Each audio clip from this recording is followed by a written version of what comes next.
Knees and toes. The shoulders have to do with anything? Because of what you did to my bold prediction. Yes, I'm taking this too far, but I don't care. We're The going. noise is great for those who are audio only.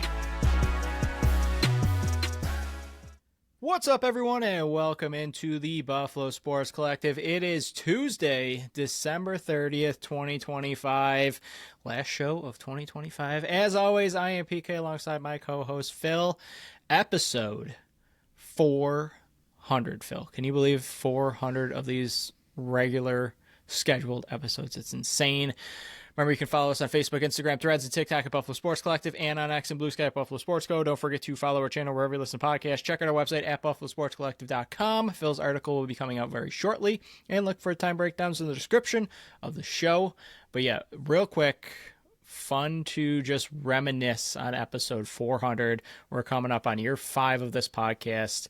My one question to you is, what episode number was your favorite?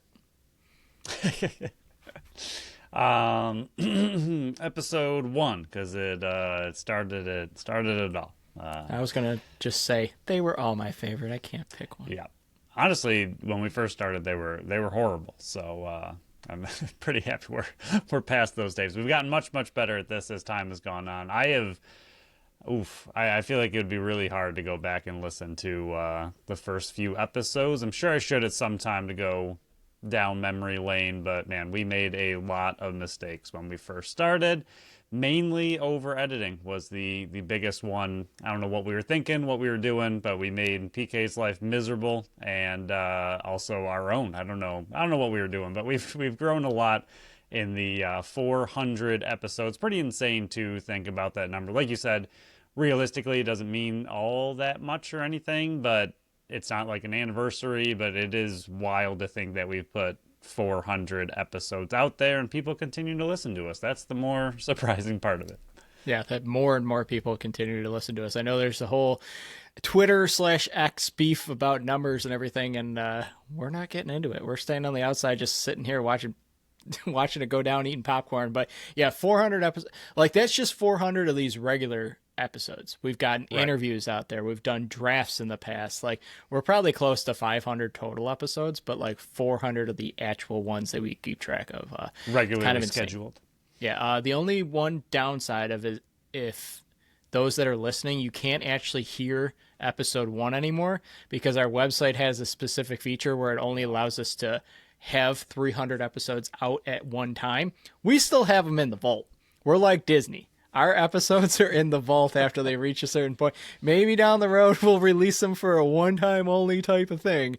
But Phil and I can go back and listen, and there's a reason that those... I think we're already to the point of deleting episodes from September 2022. Like, every Monday or Friday, I can't remember what day it is, I got to delete the two furthest episodes away so I can plan for the week ahead and add the next 2. And that's why on like Apple, it only ever says we have like 299 or 300 episodes. It's because I got to delete the most, because we don't make money off this. So this is why, guys. But yeah, 400 episodes is absolutely bananas. Never would have thought we would have gotten this far and kept going as far as we did. And like I say all the time, I think the best decision we ever made was in the off season, going down to one show, because I think we would have never made it this far. And 2, just doing one take episodes where we're not redoing each line when we mess something up. That was another. I don't know what we were doing.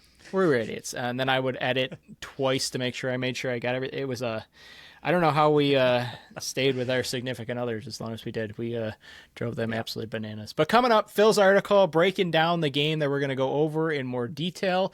Wednesday, we were supposed to have Zach Greer on the episode, but time conflicts didn't really work out. So we got our buddy Jake Elliott from Lacrosse Classified and play-by-play broadcaster for not just the Vancouver Warriors, but the next upcoming opponent, the Desert Dogs. So we got him on the show. That'll be out tomorrow, Wednesday.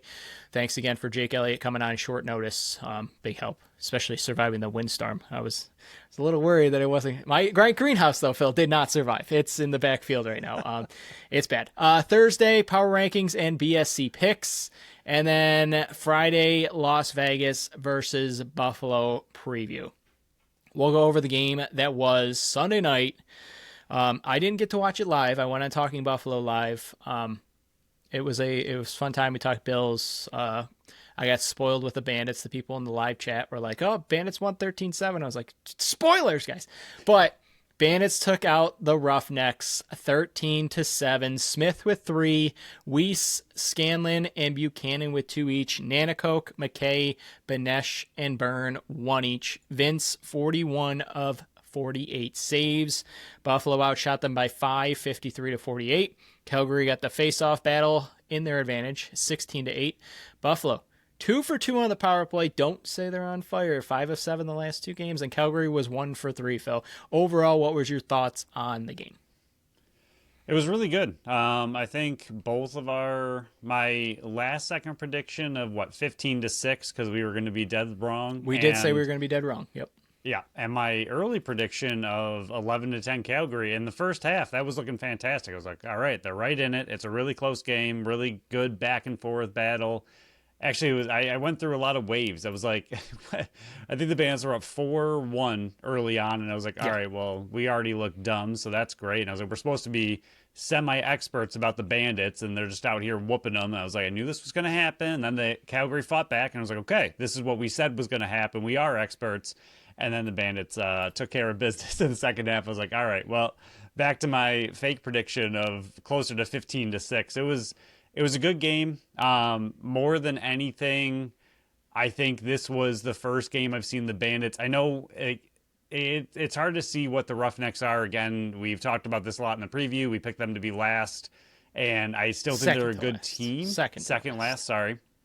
I think they're still a good team, and again, they've had 2 really good games against strong opponents to start, so I don't think this was going to be a cakewalk, but I think this is the most complete game we've seen from the Bandits so far. I know the first half took them a little bit to get going, but that second half, they were across the board wheeling and dealing and looked really, really good. Like this is how I expected them to play, not for a few games yet. I really didn't think coming off a bye week with the lineup changes they've had so frequently that this was already going to be the game that they look like they're put together. And I'm not saying that's going to immediately carry on. They might still need a game or two to really drive home that this is what they're going to keep doing. But this game looked like by far to me the most complete game they've played all season.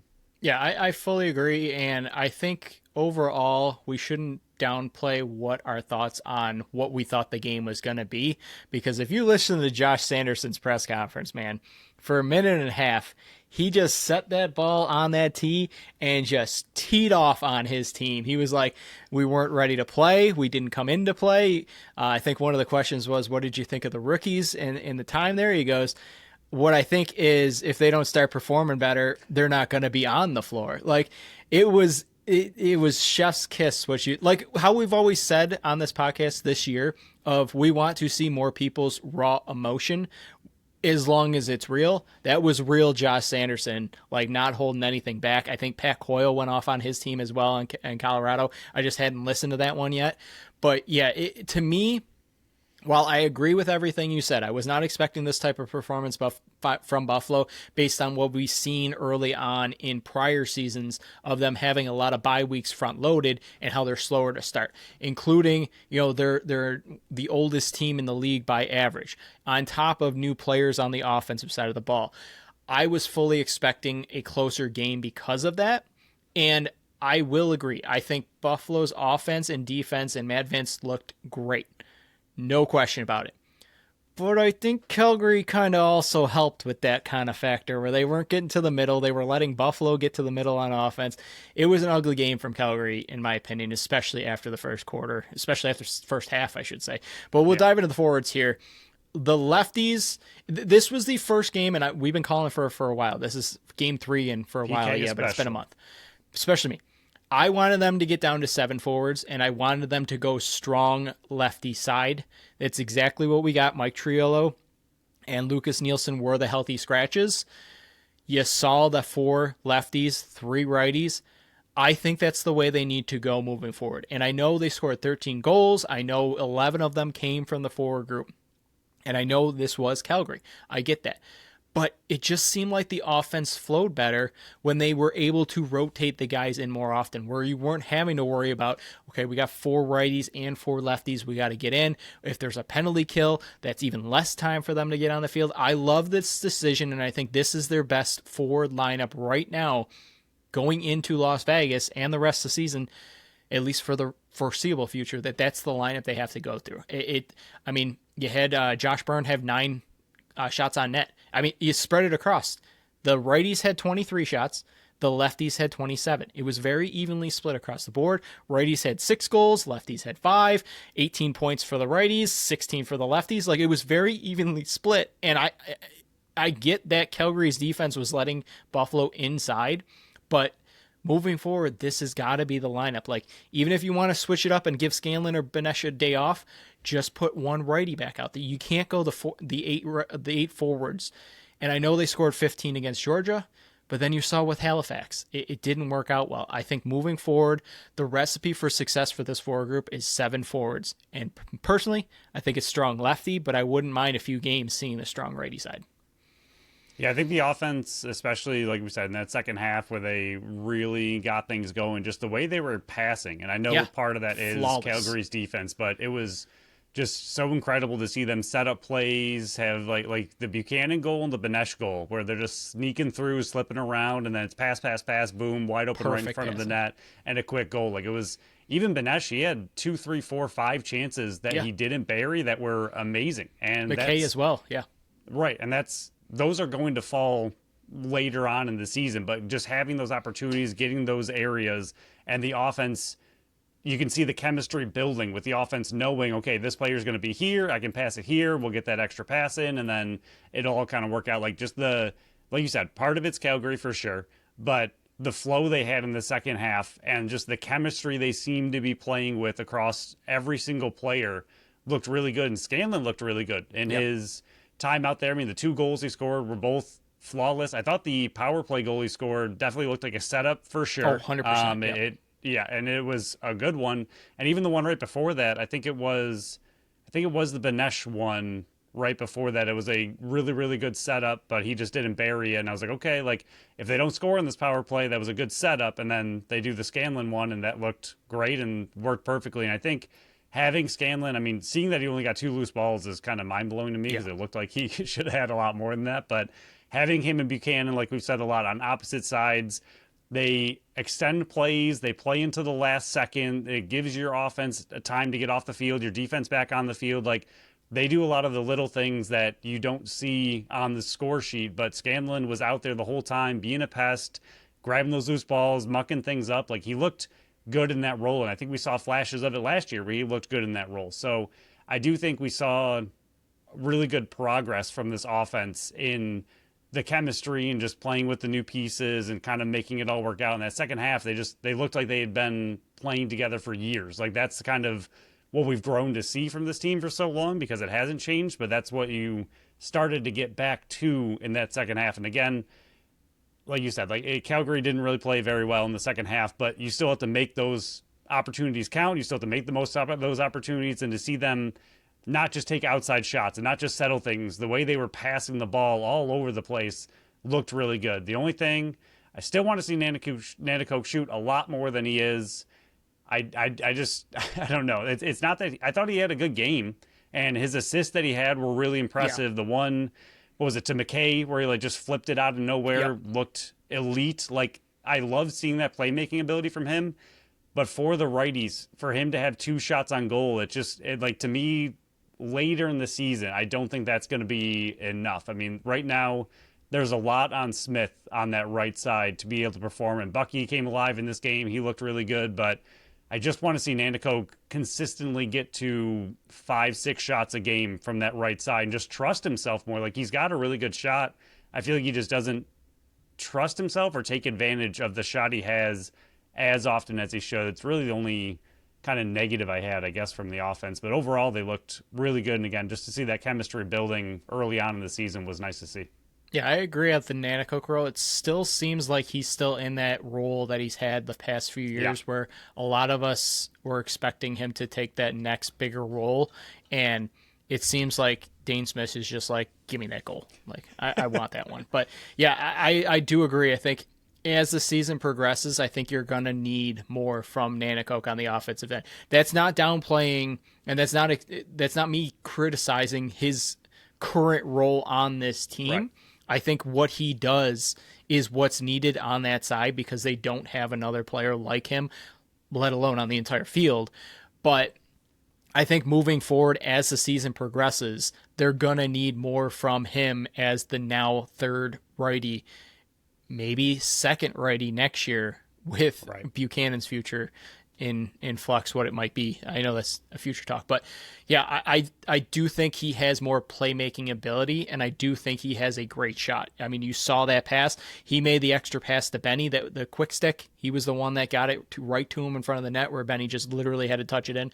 He has great passing ability. I just want to see him call his own number a few times rather than it's just body up, try to get inside, or the nice rebound.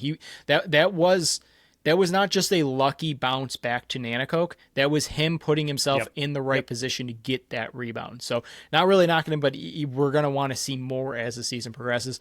The long goal droughts in the second quarter, they went over 15 minutes without it. And I know they started the whole first or second quarter on a 5-minute penalty kill, which hampered what we saw from the offense. But it's back to those long goal droughts. But yeah, I thought the power play was fantastic. We were criticizing them all last year and in game one. The last two games, I should exclude Halifax. I didn't like their offense, even though they went 3 for 5. But I thought this power play in this game was great. That's what we need to see. More passing, more setup plays, rather than it's just like pass back, forth, and try to get somebody to the top of the key and shoot a ball.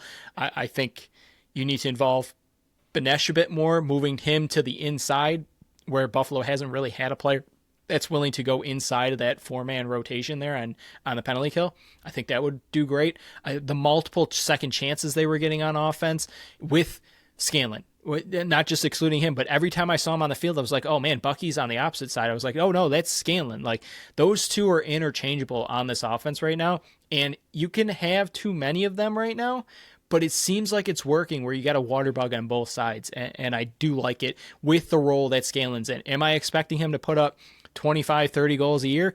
No, but that's not his role. He needs to be out there getting those second chances, getting those second opportunities for the goal scorers. I thought they did well getting inside. Like, yeah, Calgary's defense wasn't great, but you still need to go to those dirty areas, and I thought the forwards were doing that, and they weren't really paying a price, but I think that's why Sanderson was really upset. The only other negatives I got, and it was kind of like a exhale. Nanakoke goes down. It seemed like he just, got the wind knocked out of him in front of the crease and took him a while to get back to the bench. And then Byrne went down twice. Like, I don't know if you saw the second one. It was I think in the third quarter, or no, it was the fourth quarter because they had the long change. He limped off bad. I think it was in the first quarter. Second time, I couldn't really tell what it was because the camera, I just saw him like when they were going back on offense, him finally getting to the bench. Not saying it's anything to truly worry about, but it's something to note that both of those guys did go down. It seemed like Nanakoke was more getting wind knocked out of him, but Burns seemed more like an injury type. I don't know how serious it was. He was able to come back, and it didn't seem like it hampered him all, but he did go down twice. But that's really all I got for the offense if we're ready to switch to the defense. I think the only other thing for the offense is just I think it's going to be a time thing. Yeah, I think it'll happen, but McKay's just off to a slow start. He had a lot of assists. He's still unlucky, man. Like, how many posts has he hit fine the last out 2 there, weeks? right? Yeah. So he looks good. I think it's going to take time for it to start falling again, but given how great he was last year, I think the expectations for him this year are very high because he's supposed to be that Cloutier role now, and I feel like he's just off to a little bit of a slow start, but I don't think there's anything to panic there. I think it's just going to take some time, and it'll settle in, and he'll really get rolling. Defense, electric. I know Calgary did them a lot of favors by not getting second chances and the lack of hustle and the lack of getting to the middle. And it sounds like I'm ragging on Calgary, but your coach did, so I guess that gives me permission. Desnu was 17 loose balls, man. Like, it seemed like he was everywhere. It didn't seem like the defense had overworked, but what I was able to watch on the back end was the communication they had back there was phenomenal. Like the changeoffs, I don't remember very many missed Yep. assignments. I didn't see too many guys lose a guy or back off a guy. I saw a few times where the defense was a bit too slow getting out, but that's going to happen in the game. The other team has good players as well. I just thought that overall, this was the type of performance that you've come to expect from the Buffalo Bandits, and it was great. And the best part is you still got Zach Belters, who's going to be adding to the back here. You still got a Matt Spanger when he's back that's going to add. They're not at full strength right now, and it looked like a well-oiled machine back there. It looked like they used the bye week to their advantage, and it was almost flawless. Like I don't remember very many times, and yes, they still have Matisse and Dawson out there too many times. And that was the other thing I was going to bring up here. That's another reason why I want them to go strong lefty, because they have Matisse out the back door, that if he needs to take some shifts up at the forward spot, he's a righty. There's your next extra righty. It's kind of like with McKay back when he was in that transition role. If they needed an extra shift from a lefty, McKay just stayed and played. We saw some opportunities with Kyle Matisse up at the forward group. Yeah, it didn't end up in anything big, but that's another shift that you can give one of your righties a break, especially when Nanakovic was in the box for 5 minutes. You had to throw out Dane and Bucky the whole shift. Like every time they were on offense, they had to do it.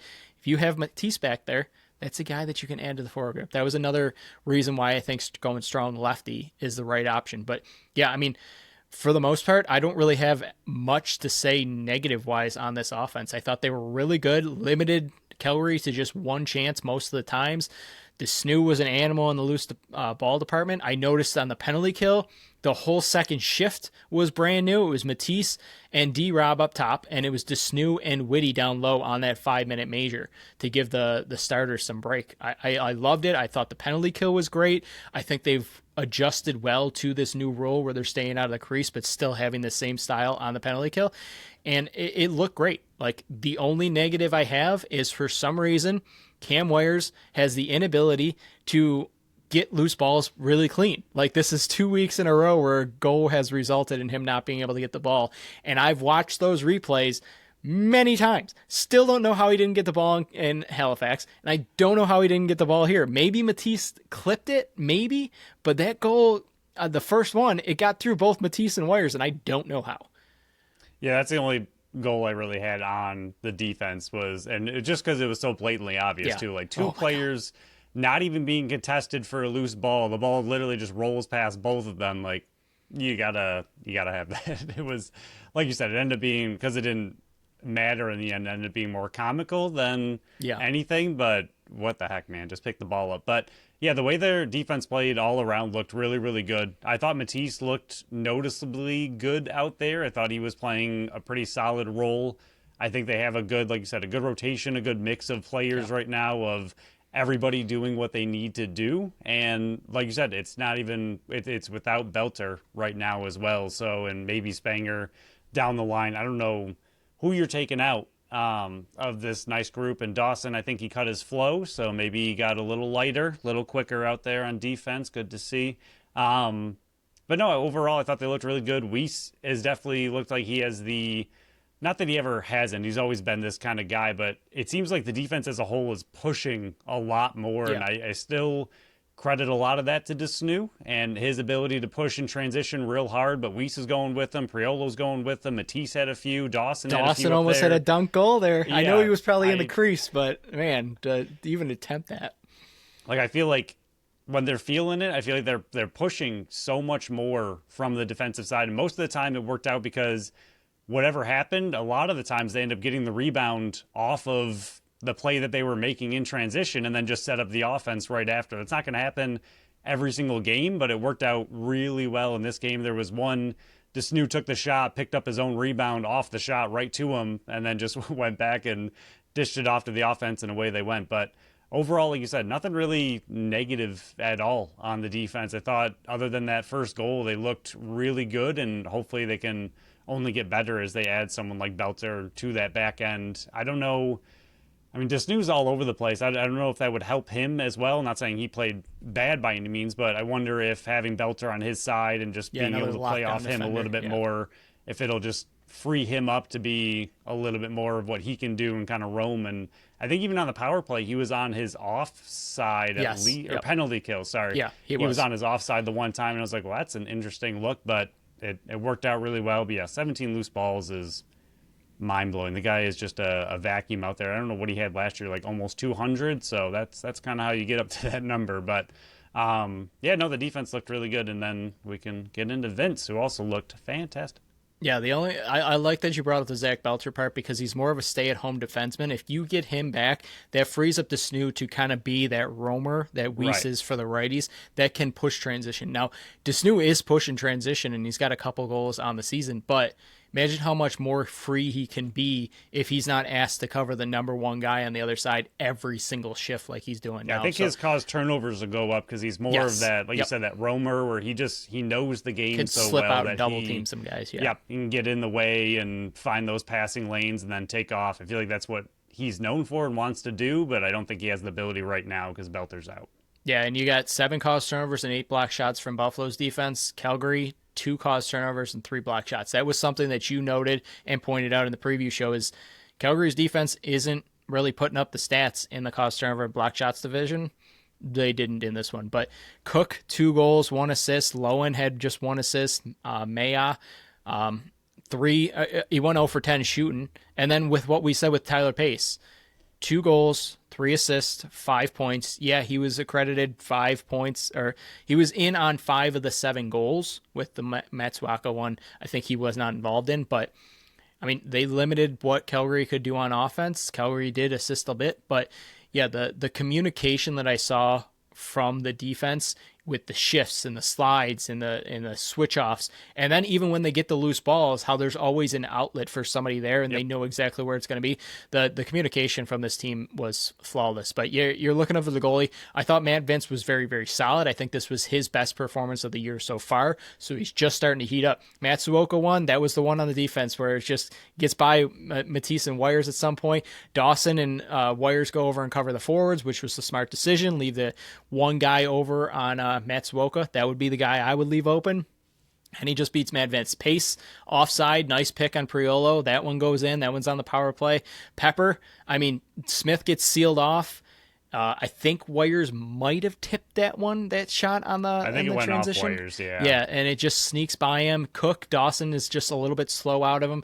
Cook shoots around him, and it's 4-4. Dixon, Whitty loses him, and then it's a great feed by Dixon. I mean, Whitty was close to getting back, and it was just a fantastic feed to him, and that made it 6-5 Buffalo. Pace left wide open in the middle. Whitty kind of gets there, but it's just like forearm pushed off, and Pace has a wide open shot. And then Cook, I mean, D-Rob is slow to get out again, and it was a great bounce shot. I mean, again, like we always like to say, the other team has good players as well. They're going to score goals. But overall, I thought this was a very solid game from Matt Vince. You're starting to see him start to heat up. Those early shots where he was making foot saves, and he kept Buffalo Yeah, that really one foot into save it. was incredible. Yeah, I think that was like the first shot of the game, too. He was a very good sponge where he wasn't giving up those juicy rebounds in front of the net. He was soaking the shots. He was making the big time saves that he needed to. He wasn't asked to do a ton, but what he was asked to do, he made up for. So I'm going to be very interested to see how he looks in his first back-to-back game this year against a very good Las Vegas offense. But I thought in this one, he did very solid, and it's just the start to heat up. Like, you're not going to see peak Matt Vince until like February, March, April. And then, May comes around and it's like superhuman Matt Vince. But yeah, I really liked his performance in this one. Yeah, I think the defense and Vince, I mean, as much as the final score shows, they kept them in the game for so long. I mean, yeah, it started 4-1 and looked really good, but Calgary was able to fight back. And like you said, it was almost, 15 minutes where the offense just went quiet. So the defense and Vince were able to keep the offense and keep the team in it long enough for them to have their second half explosion. I think the first half, Smith only had like 2 assists, and that was it. And then in the second half, he exploded and did amazing. But the defense and Vince were able to keep them in that game to start. I know, again, it sounds weird to say kept in when they started 4-1, but it was 5-4 at halftime, and the offense went very quiet for a long time. So Calgary was really pushing in that second quarter, and Vince and the defense were able to keep them at bay for the most part. And then the second half, they did a really good job holding them to just 3 goals and let the offense go to work. Yeah, it was 6-5 Buffalo with 6:47 left in the third quarter. He held Right. them. He kept them in it until that offensive explosion where they scored 6 of the 7 going into the fourth. So, yeah, the only other things to wrap up this game, I thought them staying out of penalty trouble was really good. I thought the bench guys that were holding the doors open between Cordingley and Orleman. I mean, there's no dumb penalties, no illegal substitutions. That's what you like to see, not giving Calgary any opportunities. Like we always say, a team that's trying to pull the upset, the best way to do that is to give them many, many opportunities on the special teams. I thought Buffalo was excellent on their special teams. I thought Calgary was pretty decent on theirs. But you're looking at the penalties, Nanakoke, elbow. I think it was just like a flyby, bad shot. He's always used to running through the crease. I think he just got him high. I don't know if it was... I think... as long as they remain consistent with the headshots and giving them 5, I think that was the right call. Leclerc holding, I mean, Dane just bullied over him. I didn't really see the hold, but it was kind of like maybe he was holding on to Dane for dear life. It was kind of like a little bit of you took him down with the tackle, not necessarily the normal hold we see, because even the announcer was saying, I don't really see a hold, and I agreed with them, but I think it was just, you kind of just tackled me and took me down with you. It's not the typical hold of a wraparound kind of one that we see, but it was dragged him down to stop him from me, I'm falling. A fleet. Right, exactly. The only other critique, and as I'm going through these penalties, I remembered the lack of replays in this game were bad, and then the amount of times where actually I don't think they showed the power play time at all, and I think that's a Canadian thing. Like I think any game that broadcasts in Canada, for some reason, they never show the power play clock. And then half the time, the entire scoreboard disappears. Like, why? Like, it's year, 4 of ESPN? It shouldn't be continuing to happen. But I did love that they were on ESPN, too. You had Matsuoka cross-check. They didn't really show a good replay of it. I couldn't find it. Wires holding the stick. Yep, he held Pace's stick. And then the roughing. They never showed a replay of it. I have no idea what happened. That was when Nanakoke was in the crease. I heard multiple whistles. I was expecting a penalty because I saw the stat sheet that Pepper and D-Rob had roughings. No idea what happened. But yeah, the lack of replays in this one was not ideal. Especially for us who goes back and tries to dissect all these kind of things. It's just, even like rewinding, like you said, with the scoreboard not there half the time, like I'm trying to rewind to see to a certain goal. I'm trying to figure out what the score is so I know where or what the time left in the period or the period is or quarter is, and it's just like you take so long to like figure out where they are in the game. Like, oh my gosh, just tell me what the score is so I know like what goal I'm at. So we'll wrap up this game. There were 10 possible milestones, and we got 2 of them. And all those 2 were accomplished as soon as the whistle blew. Dane Smith got to 200 games, and Matt Vince tied John Tavares in games played. There were a couple that were close, so I'm afraid to see how many milestones are going to be on Friday's show. But can Vince get the record if he plays? He cannot. Year? I think it's 322, and he's at 306 right now. 318. Let me double check. I'm pretty sure it's 322. I got it pulled up right in front of me right now. Here it is, 322. Okay. So there are, 15 more games, so he can get to 321. So he has to come back next year, is what I'm being told. In my ear right now. He's got to play 2 games, like, ceremonial. He'll just start the game, poll him, start the game. He needs to get traded to a team that has less games played than Buffalo, and then trade him back before Buffalo plays another one and appear in 19 games so he ties the record. There you go. Or just trade him a few times over the weekend. Or he's 1 game short, and that forces him to have to come back next year. That's what I like more. That's probably the best way to do it. But before we dive into the rest of Week 5, let's go over our one and only sponsor of this episode, Tap That Tap Room at 363 Delaware Street in Tonawanda, New York. It's Buffalo's first woman-owned self-pour bar featuring 30 consistently rotating taps. They offer a variety of beers, ciders, sours, seltzers, and malt beverages. PK, there's only one event coming up that matters right now, and that is their New Year's Eve bringing in 2026 Y2K style party. This part is kind of obvious, but just in case you forgot with all the holiday mayhem where we're at, New Year's Eve is this Wednesday, the 31st, and Tap That Tap Room is kicking things off with Geeks Who Drink Trivia at 7:30 p.m., then turning it up for their 2000s throwback New Year's Eve party with 2000s hits all night. all night. The drink specials are going to be flowing. You may even enter a flow state, as the kids like to say nowadays. And there will be noisemakers for the midnight countdown as you and Tap That Tap Room toast their way into the new year. So grab your crew, dress for Y2K if you dare, and party like it's 2000 as you ring in 2026. To find out what other events they have coming up for the new year, check out their Facebook page. And to find out what's on tap and what's on deck, check out tapthattaproom.com. They have something for everyone. In your tone, I can always tell when you're going to do it. I was ready for it. But yeah, check out their Facebook page because they posted the food menu that they have, which we don't bring up near enough. But yeah, it looks delicious. But we'll go over NLL Week 5 here. I sadly missed the majority of these games. I have to go back through them this week. Did. Oh, that's and yeah, I have to rewatch a lot of these because I was at a holiday party and missed the majority of it. And then I was watching Derrick Henry ruin my guillotine dreams. Saturday, 6 p.m., Saskatchewan gets the win. You and the people picked Halifax, so I got one edge up over you. I finally passed both of you. Saskatchewan 54-41 in shots. Saskatchewan 4 of 8 on the power play. Halifax 2 of 6. It was 2-2 after 1. Saskatchewan led 5-4 at half. It was 7-7 after 3. Shanks got the game winner at 1:02 left in the game. Did you watch the game winner? I did. So we'll go over that in a second. Very good back and forth game, heavyweight fight, kind of what you expected between these two teams, at least what I expected.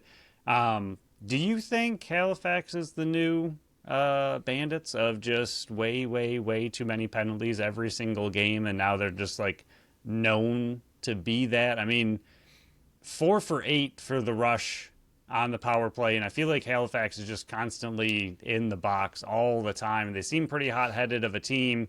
I think it was one of the big things we talked about headed into the game with the Bandits, and the Bandits used to be that way back in the day. They were just a very hot-headed, always penalized kind of team. Do you think Halifax has kind of taken that over, or are they just unlucky? I don't know. They always seem like they're in the box, and they always seem like they got an attitude. I wouldn't say that they're the new because they've kind of been this way for the last few years. They just got some players that play right to the edge, and a lot of times they do cross it. So I wouldn't say that they're the new Bandits. I would say that this is the same old Halifax that haven't really learned their lesson yet. And it tends to come back and, hurt them. Yeah, I mean, 4 for 8 for the Rush on the power play. I mean, that's the pretty difference. That's the game. Difference. So they got to find a way to stay out of the box. I think, either way, I think these are two top teams in the league at this point. They're both really coming together, and you could see, again, it was the same way with the Bandits and Halifax, and now Halifax and the Rush. Like, these top teams that you think should be at the top are all playing each other very, very close and very tough, and I think that is kind of going to be, at least early on, seeing how it kind of shakes out. But the Shanks goal, you watched it. I guess I'll try to get your opinion. I don't know how to explain this, but like the lack of whistle, the lack of restart whistle, the kind of mayhem that was happening, and then the Rush just kind of took off and did their own thing, and the refs seemed to have no idea what was going on, and the players didn't really know. What is your opinion? Just not even, because we've seen it happen all the time. It's not just this game. It's not just that moment. It seems a lot where sometimes there's a true restart where the ref's like, you're standing here, I'm taking the ball, putting it in your stick, and you're going. Other times the player's like halfway down the field and in like a full sprint, and the ref is like still blowing his whistle to restart the play. And that one, it looked like there was something going on behind the play, and it looked like there was a whistle was blown. I didn't hear a restart whistle, and the Rush just took off, and like they say, play to the whistle, like you got to keep going, and the Rush took advantage of a situation, and it worked out. But it's not just this game. We've seen it a lot. Like, what is your opinion on the kind of quick restart whistle versus the true stop and start whistle? Do you think there should be something more universal? Do you think a lot of teams, again, it's across the board, it's not just one team or one player, but do you think there's certain situations where they clearly get away with playing like way ahead before the whistle's blown? In other situations, again, they're like stopping it completely and restarting it. Maybe I don't know enough about lacrosse to know why they do that in certain situations. And other times they just let them sprint ahead and then blow it anyway and just don't really care. But what are your thoughts on that whole thing? So this is one of those times where you're gonna peek behind the curtain. I don't know enough about that. Like, is there a certain Yeah. time when the refs have to have a full restart? Is it there's certain times where they have to have the ball in their hand and then give it to the player? I don't know enough about that. I'll try to look into it more. Because And even the Bandits in the game, I forgot who. I want to say it was just Snoo, like sprinted and got the ball right in front of the net, and they it was like Smith. instead of blowing it was Smith. Yeah, because he had it right in the middle after the Snoop yeah, peeled and they were like, no, Yep. like you got to Go to the start corner. over Yep. here, Yep. and like I get that, but like it just doesn't seem to be a blanket. Yes, Like agree. it doesn't seem to be like one answer where like okay, in that situation you have to start over here, but in another situation you don't have to do a full restart. It just seems a little bit all over the place. Like you said, maybe we just need to do more research or reach out to some people and ask if there is a good way to know. But I feel like there's been enough situations like the one that ended that game that are very iffy and 50-50 of what the heck just happened, that maybe it's something they should look at. But like you said, maybe it's just kind of the way the game's played. I'll just say if you can toe the line and get away with it. Oh yeah, by all means. I and mean, good on the rush to push it and go. We went over this one and saying Ottawa was in a must-win game. They got it done 16-12 over Philly, and my bold prediction is currently one behind. Philly has one more goal than they're supposed to right now. 56-44 in favor of Ottawa. They peppered Demood again, even though Demood got pulled and then it was not. 7-7, both power plays combined. Ottawa's 5-2 after one. It was 7-4 at half. 11-9 after a 7-goal run from Philly. Every single one of Ottawa's games has at least a 6-goal run by their opponents. And then it was a 7-1 run by Ottawa to end it. Teat, 2, 8, and 10, 11 shots. Hellier came to play. You called out Kiernan. He went 2, 4, and 6. Philly, I mean, thank God they got Brendan O'Neill, because if they didn't, he just put up a sock trick on them. But I think the biggest thing in this one was Demood was pulled and not played the rest of the game. So it seems like the coach was holding Demood more accountable than their defense all season. But that's just my opinion. But Ottawa gets the big win that they needed to get back to 500.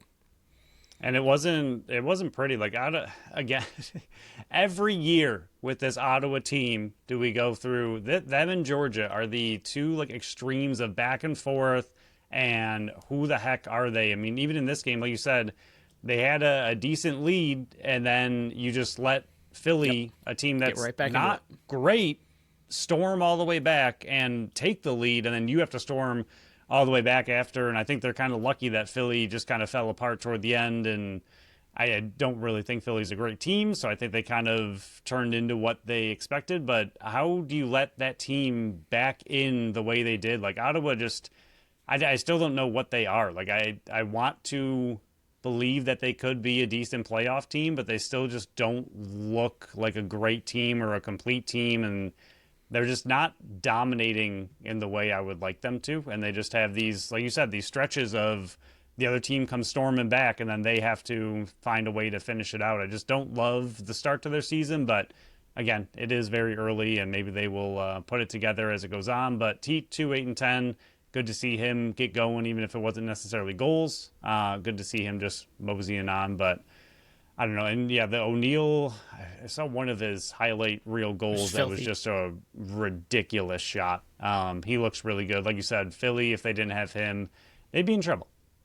Saturday, 7 p.m., and this is another game that I regret not seeing because I'm still confused on what actually happened. Vegas, 17-11 victory, 51 shots all around. Vegas, 22 of 10 in the faceoff dot. Las Vegas, 3 for 3 on the power play. Toronto, 0 for 1. It was 3-1 Vegas after 1, 6-4 at half, and 11-8 after 3.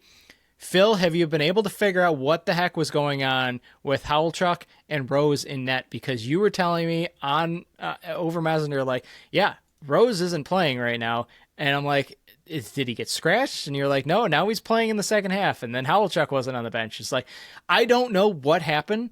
I haven't had time to go investigate, and I haven't heard word from anybody on exactly what was going on. But yeah, Vegas gets another big win. Kells plays unbelievable again in net. And the veterans for Toronto's offense, once again, go too quiet. And this is what we were talking about. Is the right side going to be good enough for Toronto right now?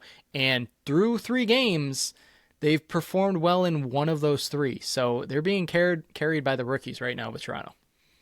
And even in that second half that Rose stepped in, that's when they all fell apart. And I'm not trying to blame Rose, but it was 6-4 at half. It wasn't brutally out of touch at that point. It was doing okay under Holochuk. I mean, a lot of that's on the offense, not Holochuk, but then it really fell apart, especially in that fourth quarter. So, again, not blaming Rose, but suspicious that it all of a sudden fell apart even more when Rose, who should be their guy, stepped in, and it just kind of all fell apart. But weird game, good for Vegas, for sure. Their offense looked electric. That offense is starting to look scarier and scarier as the games go on. And Kells, with his back-to-back really good performance after you called him out for being terrible, he said he's all right.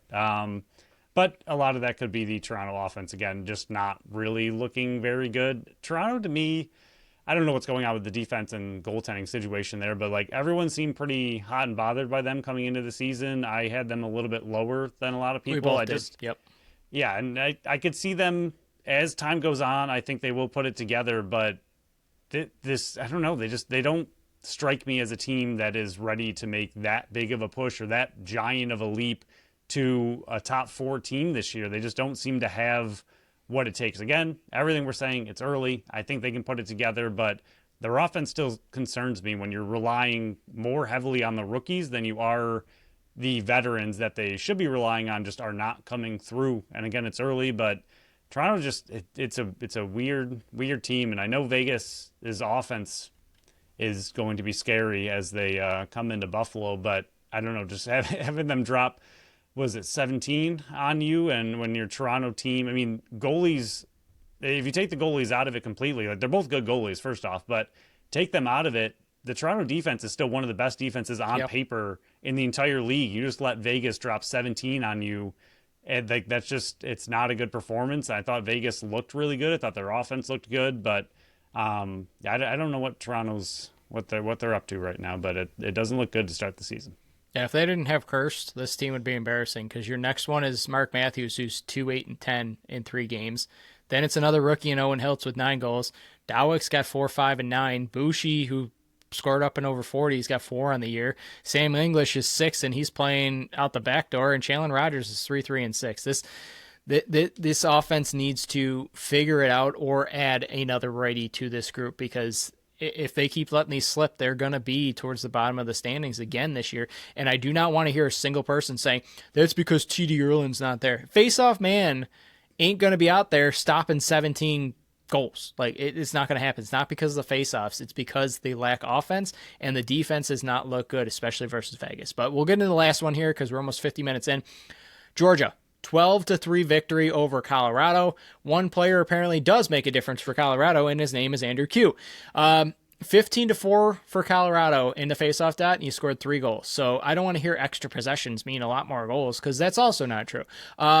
Georgia, 4-3 at half. Colorado scored no goals the final 34-39 of this game. This is back-to-back poor performances by Calgary's offense without Andrew Q. Yes, they made the big deal to bring in Jack Hanna, but how long does it take him to get up and going? Like, is Andrew Q back in the lineup next week? This Colorado team currently, and I know they had that big upset over Vancouver in game 1, they do not look like a good team right now. They look like the team that I predicted to finish, I believe, 10th in the standings. Georgia, on the other hand, 2-2, that back end looks unbelievable. Brett Dobson has been playing out of his freaking mind.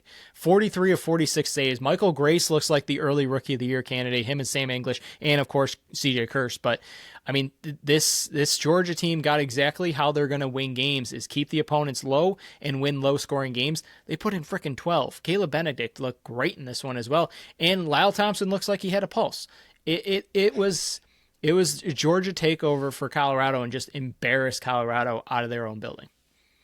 Yeah, this is, and I hate the way Georgia wins because it was the same way last year, and it's very Toronto Rock-esque where their offense is not good, but they do just enough, and Dobson and the defense look elite. Dobson is, to me, an early front runner for goaltender of the year, and Oh yeah, I don't know if it's maybe close right Warren now. Hill. Maybe Warren Hill's second. Yeah, that's or true. It's That's true. probably Warren Hill then Dobson, but they're 1 and 2 right now for me. Yeah, and they're both. I mean, two guys that you really wouldn't think going into the season. Not that they're bad Yeah, it had goalies, a lot but to you prove wouldn't. this year. Yeah, Yeah, and they're both proven it. Dobson looks legit. But yeah, the Georgia offense, it's just so I don't know, blah. I don't know. It just doesn't do a lot for me. But in a game like this, they don't need to do a lot to score, and I think that might have been, is that their best offensive performance all year too? I believe so. I believe 12 Yeah. is the most they've scored so far this year. Which is a fine amount. I'm not saying 12 is nothing. It's not like they scored 6 and won 6-3, but their offense has always just not looked great. But they could get it together, especially if a guy like Benedict gets going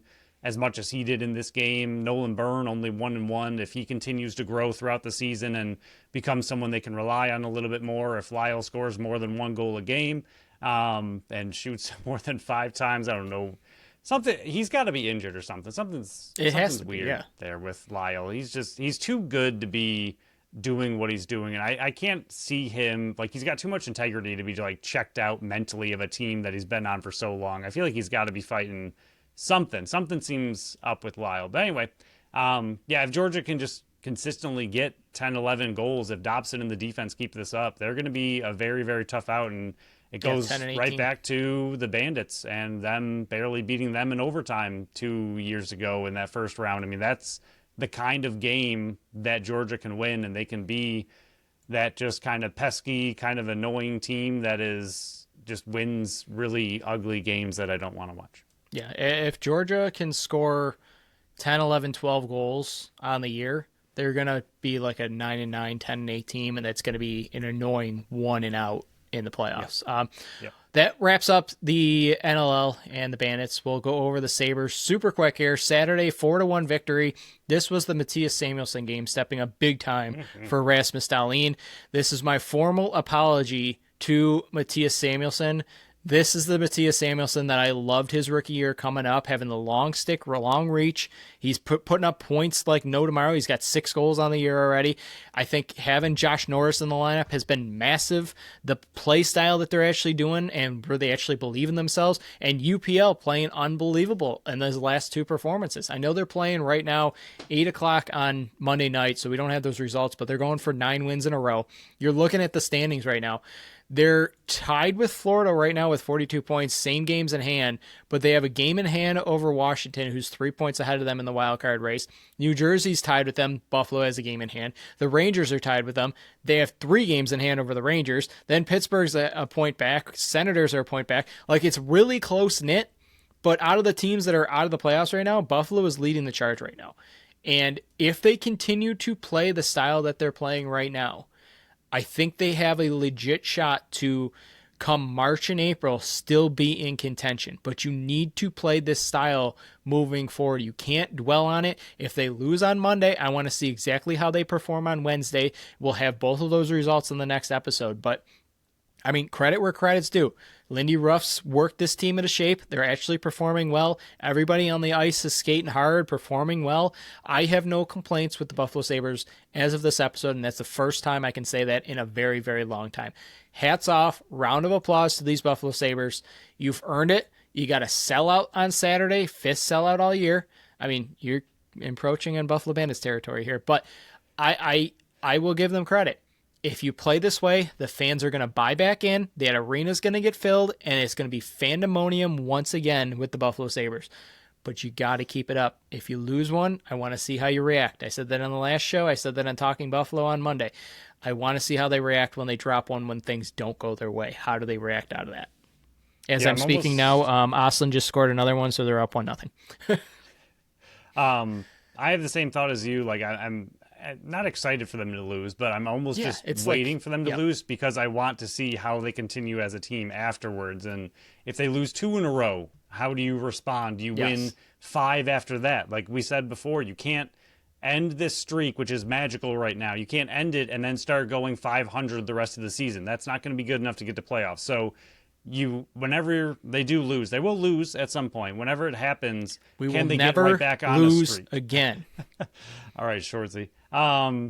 But yeah, can they go back on a 3-game, a 4-game, a 5-game streak? And like, yeah, you're not going to be able to win 8, 9, 10 in stretches the rest of the season, but can you win 3 or 4 and then lose 1 and then win 3 or 4 and then lose 1? Because that's what really good teams do. Like Colorado, who still has only lost 2 games the entire season, which is ridiculous. The only thing I have with this game that I don't understand, and he played well, but I'm still concerned about their goalie situation with them starting UPL after a break. I thought we were finally switching to Lyon, and he was going to be the guy, and he's won most of the games on this streak. And then UPL had a really good game, but they put Lyon right back in after that. And I was like, all right, Lyon's clearly their go-to guy right now, and they're giving him the reins to be the guy. And then after a nice break, he's rested, and they put UPL right back in.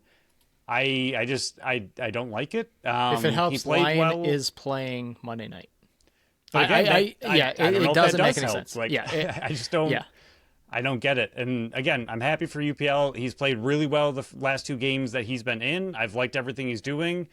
I do not like this back and forth nonsense with the goalies. And I don't know, unless they were just giving Lyon extra break and now he'll take the reins again for a few games. I don't know. But if they keep going back to this back and forth nonsense again, I'm so sick of it. Like, just give one of the guys. And even I was talking to my brother about this. Like, if you're Lyon on this win streak, you've won most of those games coming off a break. They don't give it to you. Like, if you're thinking of him and his confidence, like, what does he have to do? Like, what does he have to prove to be the guy for this team right now? Like, he seems like he should be the guy. And maybe they talk to him. Maybe something's going on. Maybe they wanted to give him more rest again. Like, maybe he'll play now 5 in a row maybe he had or 6 in something a row. nagging So, that he needed right, extra, that we don't know. It's all behind closed doors, which is hopefully what it is. Like, maybe after this game he'll play 5 in a row, and that's kind of what I want to see. But if they go back to this 1-1-1-1-1-1 nonsense, like, it's just frustrating to see. And again, if you're a goalie that's playing well, like, even if you're UPL and you just had a really great game, then you get pulled, like, it's just got to be frustrating to be a goalie. Not only your confidence, but like, you want to get in that next game. You're like, okay, I just played great. Like, get me back in there, get me back out there. And then you have to go sit and watch the other goalie. Like, hopefully they got something figured out there. But overall, good win. And hopefully they keep it going. Phil's eyes will be on who's between the pipes on Wednesday night versus Dallas. Every single game. Last segment here. We're almost an hour in. Bills versus Eagles. Mackie Jenner got the best of us in this one. 13-12. Allen, 23 of 35, 262. He went 7 for 27 and 2. Thank you for scoring those last 2, because I'm in a playoff championship here, and I needed those 2 big time. My question to you, and this is the first question that Pat asked me on Talking Buffalo. Do you agree with them going for 2 to try to win the game after Allen scored with 5 seconds to go? Yes. Okay, I agree. I didn't think it was that hot of a topic. He disagreed. He thought they should have kicked it. And for me, when you have a guy like Michael Badgley as your kicker, who just had 1 kicked, he missed 1 last week, back to his Indy days where he missed 3 of the last 4 extra points, or 3 of the last 4 games that he's played, he's missed an extra point. You can't I'd rather put the ball in Josh Allen's hands. He missed the throw. I think his foot/ankle played a big part of it. I think the weather played a big part of it. But I want the ball in Josh Allen's hands to win the game. I do not want to trust a kicker that shouldn't have been even on the game. As Buffalo tie, it's 1-1 right now. But overall, I have good thoughts on the offense. If you get this, you will not get this type of performance against the offense again, where Jalen Hurts doesn't complete a second half completion, and you hold Barkley to 68 yards, and Smith has 2 catches, and Brown goes off in the first half and then doesn't see another catch the rest of the game. But if you see this type of performance and this type of effort on 3rd down, especially from this defense, I think this team has a legit shot to win the Super Bowl, because if they carried this offense the entire time. Like, by far. This team is not in this game whatsoever if the defense doesn't play how they did. And going into this one, I'm going, they don't have Jordan Poyer. They don't got a shot at stopping Eagles offense. And as up and down as Eagles offense was all season, they have no shot without Jordan Poyer. And talking to Pat, I was like, if I were to say this in August, you would have thought I was clinically insane and called some people to get me in a padded room. But I thought Matt Milano, this was the best we've seen Matt Milano all season in the last couple seasons. I thought Walker played unbelievable up the middle. He's going to be an absolute weapon moving forward.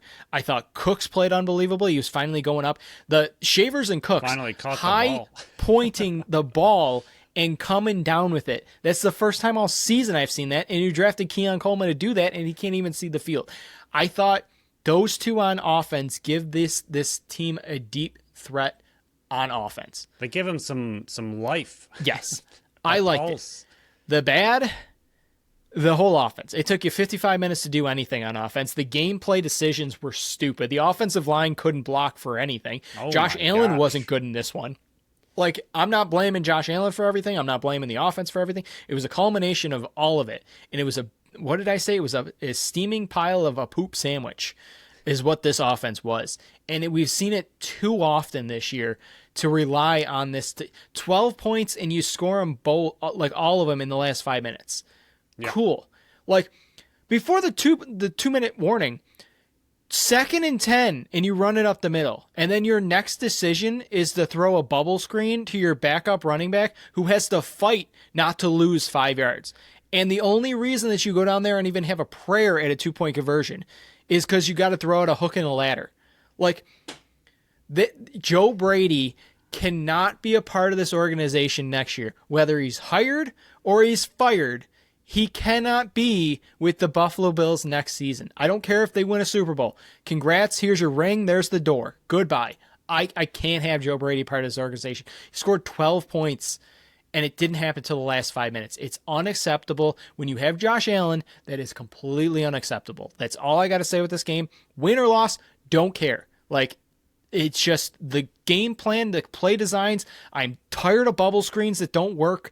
Oh my God. It's a poop-filled sandwich that he put out there on an offensive, and that's a big reason why I do not think anybody's going to hire him this offseason. So many bubble screens. It's like the only thing he knows how to do. I joke about it, but I'm serious. He does these play designs to set up the bubble screen. That's the only explanation. It's stupid. I hate him. Another Brady, I hate. The entire league knows, like, oh, watch the screen, because that's literally all they do all the time. In every single situation where you need something to happen, they're like, oh, it's going to be a screen. Oh, there it is. Look at that. Didn't go anywhere. Yeah, I don't know. The defense was really, really good. Every single time that they got a stop, I was like, okay, offense, this is like every time they stopped it, because we haven't seen it most of the year, I was like, that's a gift. Like every time the Eagles didn't score, I was like, all right, you got a gift again. Like here it is. Like you got to score. And then the offense wouldn't score. I was like, okay, well, Eagles are probably going to score on this next drive. And then they would stop him. I was like, okay, offense, like here's your gift. Like if I was the defense, I would have gone over and started smacking everyone on the offense's heads. Like, we're out here shutting this team down, doing the best we absolutely can, and you guys are giving us absolutely no help. Like, I would have been so frustrated as a defense, but at the same time, the offense has kind of covered them most of the season, so you take what you can get. But overall, yeah, the offense looked horrendous. This is one of those games that we've talked about where if Cook can't get going, the offense can't get going, and I think that really is a huge part of the Bills. Like, if a team can shut down Cook, then you're in trouble. They're forced to throw, and they know they're going to throw, and at that point, the Bills can't throw because the Bills don't have tight weapons. Ends. That's all you got to do. The Bills don't have enough weapons that can create space in an obvious passing situation. So if Cook can't get going, they can't use the run game to play off the pass, and if that's gone, this team isn't talented enough to find a way to get open and make things happen, especially with Kincaid out in this game. But you didn't see Hawes do anything, which he normally is. Again, he's not a big player, but he's there for one or two kind of splash plays or something to get the chains moving, and he didn't really exist. Knox had a few good plays, but for the most part, like you said, they eliminated him, and after that, you just don't have a lot of weapons on this team. So if you can stop Cook, it's kind of strange to say, but if you can stop the run game, you stop their offense altogether, including their passing game. So Allen didn't look good, like you said. He missed some pretty obvious throws. I think the injury is a big part of it. Yeah. I don't think we'll see him next week at all. Better not. Yeah, it means nothing anymore, and that's kind of the other reason I wanted to go for 2, because if you win, you're still in the hunt for a higher seed, and you're in the hunt for the division. AFC East, right, I wanted them to just go for it all. Like, if you lose, you made playoffs. It's not the biggest deal in the world. Like, you'll get whoever you get. no one in the AFC right now to me is horrifying to play. Yes, there's some better teams in the AFC, Houston. but no one in the playoffs Just is Houston. like, other than Houston.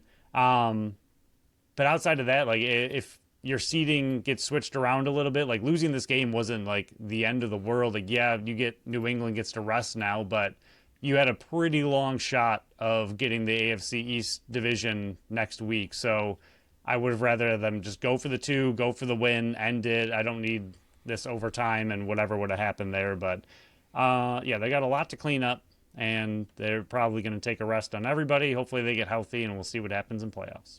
So that wraps up this episode. Don't forget, we got an interview with Jake Elliott for the Las Vegas Desert Dogs coming out on Wednesday. Phil's article will be out very shortly. Sabres are losing 2-1. Come on, Ryan, I just talked you up. Yeah, there you go. Power rankings and NLL Pick'em are out on Thursday. Remember, the Twitter poll currently is out. Instagram will be out as you're listening to this on Tuesday. Watch and vote on both of those. Power rankings, like I mentioned, on Thursday, and then we'll be back Friday to break down and preview Bandits versus Desert Dogs to welcome home Chase Frazier and Cloutier before Chase Frazier goes absolutely bananas, scores a ridiculous goal, and then wags his tongue at the crowd and then becomes enemy number 1 in Banditland. But yeah, that wraps up this one. We'll be back Friday for another episode. There you go. I got it right. I'm in 3 finals of playoffs right now for fantasy, so I'm either going to be a really sad boy or a really happy boy on Friday's episode. So stay tuned. I'm projected to win in all of them, but a lot can happen in one more game. Thank you all for listening to another episode of the Buffalo Sports Collective. Thank you to Tap That Tap Room for sponsoring this episode and this podcast. Follow us on Facebook, Instagram, Threads, and TikTok at Buffalo Sports Collective, and on X and Blue Sky at Buffalo Sports Go. Visit our website at buffalosportscollective.com. Check out Phil's article there. Follow our channel wherever you listen to podcasts, and make sure you leave us that review on Apple and Spotify. Until next time, have a good New Year's. Whatever else. Bye-bye.